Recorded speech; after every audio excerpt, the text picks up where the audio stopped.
Hi, I'm Dr. Rosie Kuhn, and this series is called The Dilemmas of a Small Business Guru. And the intention of this series is to introduce you to a number of people who have taken on the path of becoming a small business owner or employee of a small business, and how they be on this path to their fulfillment and success as a business guru. And for me, each one of us who's on this path is really desiring to come to a complete place of fruition and manifestation of what we want. And anyone who hires a business guru or talks to economic gurus, we hire them because they have this sense of experience. And so today I want to introduce you to Dr. Willia Glover. Hello, Dr. Willia. Hello, Rosie. How are you today? I'm good, thank you. Willia, tell us the name of your business and the people that you serve. What's the name of your business? The name of my business is EQ Power Coaching. And my primary focus is to work with women in the workforce, primarily female leaders or those who aspire to leadership positions, who struggle managing emotional triggers in the workplace. That is my ideal client group, and I call myself an emotional empowerment coach. That is what I do. Excellent. Awesome. And so how long have you been in the business of being an emotional empowerment coach? Well, honestly, Rosie, I've been thinking about this for at least a decade, if not longer. And I've started by doing all of the things that I thought I had to do, like organize my business and start laying the groundwork and coming up with a program, doing all of those things. And then I found out that all of that's fine, but now you still have to go out and find clients. And you got to actually do the work. So it's taken me at least 15 years to get to this point. It took me a while to do all of the groundwork, and I did it myself because I didn't think, well, I knew I didn't have the resources to hire a lawyer and to do some of the other things that I had to do in order to actually to complete the paperwork and actually be considered a viable business. So I had to really teach myself how to do all of that. Yes, yes. And as a way of saving funds. And so I did that, and it took some time to do that. And then when I got to a point where I thought, okay, I'm ready now, I think I know what I'm doing. Then what emerged for me were these thoughts of self-doubt, like, can you really do this? And first and foremost, who's really interested in this? How are you going to find clients? How will you know if somebody understands what you're trying to get across to them? So in that same time frame, it took another 2 years, if not longer. I decided, I had done some research around trying to find my ideal client, trying to find out if this really was a real issue in the workplace for women in leadership positions. And there was little or no research to support that. As a matter of fact, the topic was pretty much a forbidden topic. There was nothing done on the topic. Interesting. So then I decided, well, I'll have to do my own research in order to get a better sense. So I set out to conduct a research and identify individuals. And so I spoke to and interviewed 5 women in senior management positions in the tech field. So they are in fields where they're predominantly male-oriented kind of work. but they had risen to the level of senior directors or senior level management. And those women were the ones that really confirmed the fact that, yes, this is an issue, but it's an issue we're not talking about. But it exists, and there are those out there who really understand what it's all about. Beautiful. So that was, it's taken me about 15 years to get to this point and feel as though I've done the background work, I've done the research. I now feel very confident that what I do has value and purpose. Excellent. I'm so excited to hear that. Willia, you're a woman of color. That's obvious. Yes. Yes. And so I wonder how being a woman of color has influenced this journey for you this past few years, or even these 15 years, or even your whole life, how it's influenced you in terms of stepping into this work and at the cutting edge work that you're doing. How does being a woman of color influence you, or has influenced you? It's had a major impact. And it's not that the impact has been very recent and out front, so to speak. What I've learned is that what I have been taught to believe about myself and my abilities over my lifetime, that has been the obstacle that I've had to overcome. So when I started this practice, stepping into it and thinking, I know that I am not an anomaly. I know that women have these issues. Not only women, we all do. Yes. Around emotion. And I know that we have never been taught how to manage our triggers in the workplace or in any other aspect of our lives. I am fully aware of that because it's the society that we live in taught us to grin and bear it, suck it up, and just go on with life, but not to actually explore and understand what the emotion is trying to tell us. So when I started, the most important thing for me, and it hit me hard. I thought I was ready. And then all of a sudden, I was slammed against the wall, so to speak, because all of my stuff came up. About all of mine was triggered. Yes. The emotions, the thoughts that I didn't even know were there. Mm-hmm. And they were the things that I had to overcome because they were my major obstacles. I was sabotaging myself and wasn't aware of it. Mm-hmm. So that's because of the way I've been socialized and conditioned as a person of color my entire life. Yeah. It's huge. It's huge.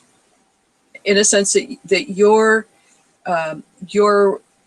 dedication to this work to empower women, through that dedication, you had to address your own triggers and your own thoughts and emotions, and like you say, the enculturations that you were raised with. Absolutely, without a doubt. If I could have gotten around it, Rosie, I would have. Yes, me too. There was no way to get around it. That's right. That's right. That's right. And that's where. Go ahead. That's where the growth takes place. That's where I needed to go, because trying to move forward, well, it was impossible for me to move forward without taking a look at all of the stuff that was standing in my way. That's right. That's right. I was forced to do it. And the beauty of it was that what I felt forced to do, really look into myself and look deeply into what my perceptions were and my thoughts and beliefs are about me and who I am in this world as a woman of color and as a human being. Yes. Those things, if I could have moved forward without examining those, I wouldn't have been successful. Yes. There's no way that would have materialized for me. I could probably move from point A to point B, but beyond that, I would not have been able to go any further. Yes. Because it was just putting a Band-Aid on the situation. Really uncovering and overcoming the issues that were absolutely necessary for me to overcome in order to move forward. Right. And my sense is that quite often coaches teach people how to put the Band-Aid on and making sure the Band-Aid's correct, as opposed to those of us who actually courageously have the direct experience with what we are bringing into the world. So in a sense, we can't teach it or coach to it unless we've experienced it ourselves. I'm absolutely sure about that. And so the courage that it's taken for you to address who you are inside color, inside gender, inside wife, mother, all of it is a huge undertaking. But only because you're able to do that are you then, at the cutting edge of what you're bringing to women in business. Huge. Yes, I can actually say I've been there and I've done that. Yes. The other thing I'd like to address with you, if it's all right with you, is that you're no spring chicken. I'm no spring chicken. And you are this professional at the wonderful age of 70 years old. Like, howdy doody, It's like, wow, that's you've created a whole new career for yourself at this time of life where most people are retiring or are retired. Like, what's that like for you to be this woman who's engaging with this new career at the time that perhaps your friends and family members are retired and aren't going there? What's that like for you? That's been a major issue. And what's it like? It's isolating. It's feeling misunderstood. Mm-hmm. That's what it's like, because the majority of my friends in my social network, they are officially retired. And the women, they've replaced employment or full-time, motherhood with grandchildren now. Mm-hmm.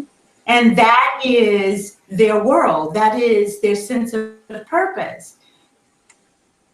Me to be starting a practice at this age, most of my friends look at me and say, really?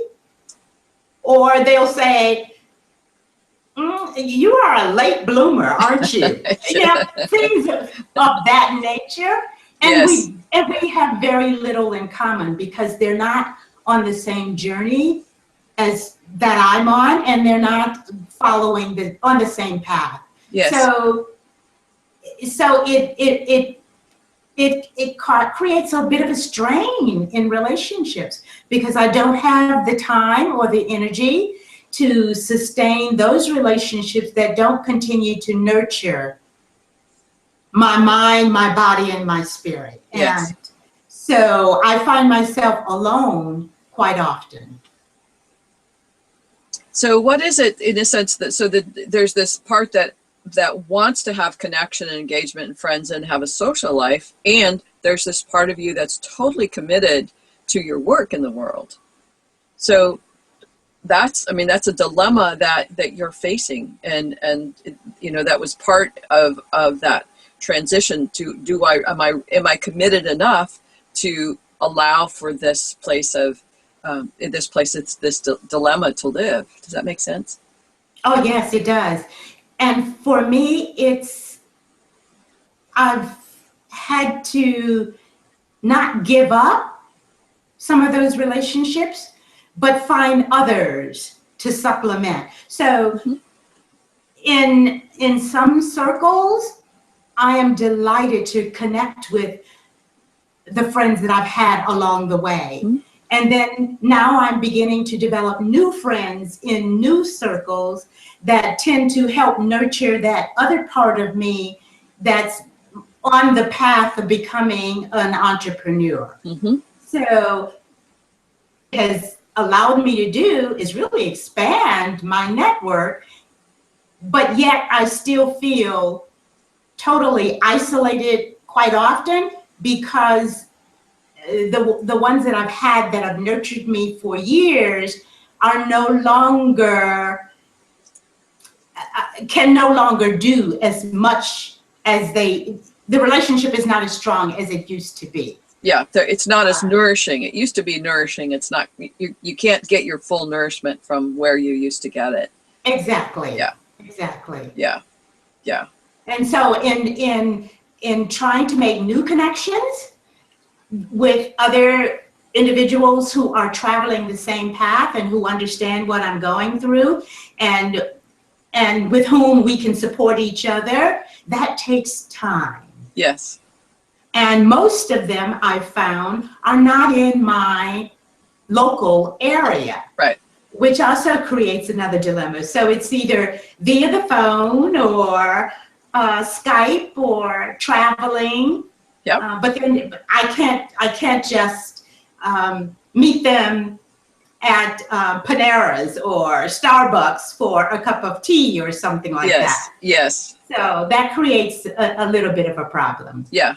It's a dilemma in a sense. There's that level of isolation, and at the same time, the commitment to your work, to that aspect of your life is so great that becomes, in a sense, the most nourishing element of your life. And yes. it's learning to shift that. And I know for myself, because I'm in the same boat. There's a sense of isolation and in who I spend time with and who's around me that can nourish me that way. But I just am so thrilled with the people, in the individuals like you. I think we're friends. I consider us friends, and connections that I feel when I'm in your presence, I'm thoroughly nourished by you. And I'm so grateful that I have people all around the world that provide that sense of nourishment, just in knowing that they're here, that they're around. Yes. And I can reach out, like you say, through FaceTime or Skype or an email that says, "Hey, I'm thinking about you." Yes. And that's that, and it says supports that process. But it's like what the part of the intention of this series of videos and podcasts is to support people and saying, yeah, that's true. There is an element of isolation when we're so committed to what we're doing, and then we have to decide how we be with that dilemma, because it never goes away. We just have to, it's part of the acceptance of what is in service to what we say we want, which is, hey, I want to serve in this way. I want to delight in other people's well-being and empowerment process. And I can take a little more isolation in one form or another in order to make that happen. But we're in that I feel lonely, or I feel this, or I feel that. And what am I committed to? I'm committed to the fulfillment of my human spirit, and this is how I do it. So it's a dilemma. It is. Yeah. So one little more aspect, Willia, before we go, and that is that the dilemma of being a mother and housewife for many decades, and really dedicating yourself to something different in this moment, to your career and practice. Can you talk a little bit about that dilemma before we go? Oh my goodness. Wow. Oh, just a little thing, right? Oh, yeah, just a little bit. I might have to have you back on the show, Willia. Okay. I think that's what we'll have to do. Because that's going to take a while. Okay. But briefly, yes, I was in the support role as a mom and a spouse most of my life. And at this age, to venture out into doing something like becoming an entrepreneur it, I have had to work really, really hard at overcoming the patterns that I have created and settled into my life. And that has been a challenge, to say the least. It's been a tremendous challenge. Because what I've also discovered is, because there are times when I say to myself, this is what I want, because my spirit is nudging me to do this. So this is where I want to go. It feels right in every fiber of my body. However, why can't I do it? I can, it's right there. It's the next step, but why can't I take it?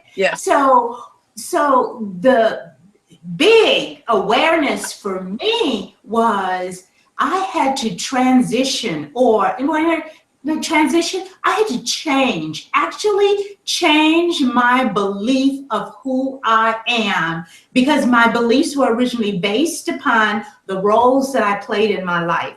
My role as mom, my role as a spouse, always in a support role. But now I'm going to step into this role of being an entrepreneur and following my inner nudging. That role says, now you've got to be more visible. You can no longer be in the shadows. You've got to step out and you've got to own it. And that was scary. Yes. Very scary. But I learned that it was really all, based upon my beliefs. And I wasn't aware of that. And it's how I think of myself that makes it easier for me to step into that role. As opposed to how I initially started, I was still thinking of myself more or less as mom, as spouse, and being responsible or feeling responsible for all of the tasks that go along with that I've done for decades. And then to step into trying to do the work of be a content developer, marketing myself, learning technology, speaking. All of that was like, I don't really see myself as that. I am, the way I've always been. And it was confirmed by family members, because family members thought that, what are you doing? You're just wasting time. What are you doing? Because they didn't see me in that role either. Their perception of me was still, you're my mom. You're supposed to be readily available and accessible to me for whatever I need. And you're my spouse, and I'm accustomed to you doing certain things. And now you're telling me you don't have time? Or you want more time?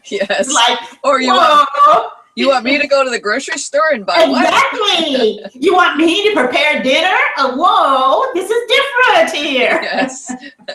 So it's really been a tremendous challenge to make that shift, and I'm still working on it. I haven't completely gotten there yet, but I can tell you that I've come a very, very long way. I'm much further along the path now than I was before. That's awesome.